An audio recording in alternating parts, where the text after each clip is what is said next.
The Miller's Tale. Words between the host and the miller.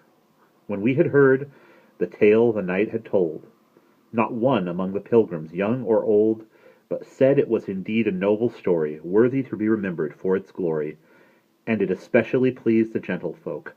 Our host began to laugh and swore in joke. "It's going well. We've opened up the bale. Now let me see, who will tell another tale? Upon my soul, the game was well begun. Come on, Sir Monk, and show what can be done. Repay the knight a little for his tale."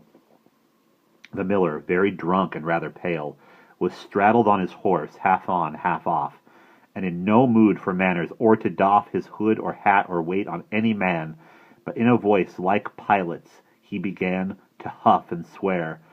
"By blood and bones and belly, I've got a noble story I can tell 'ee.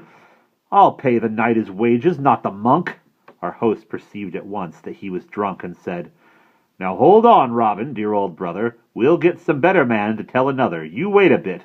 Let's have some common sense."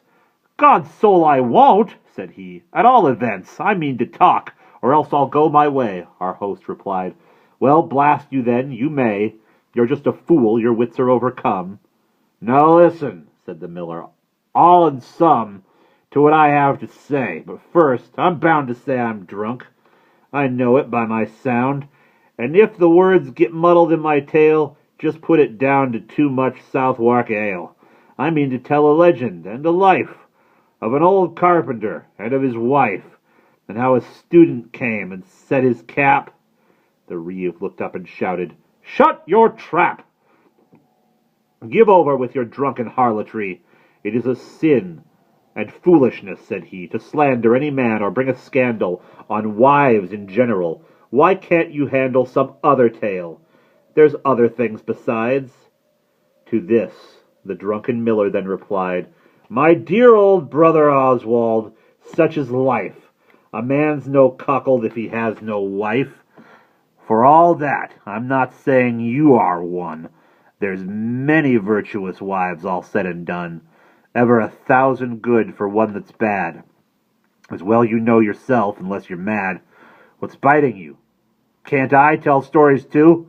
I've got a wife, Lord knows, as well as you. Yet for the oxen, in my plough indeed, I would take it on me more than need to think myself a cuckold, just because I'm pretty sure I'm not and never was.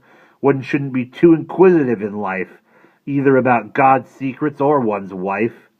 You'll find God in plenty, all you could desire. You'll find gods of plenty, all you could desire. Of the remainder, better not inquire." What can I add? The miller had begun.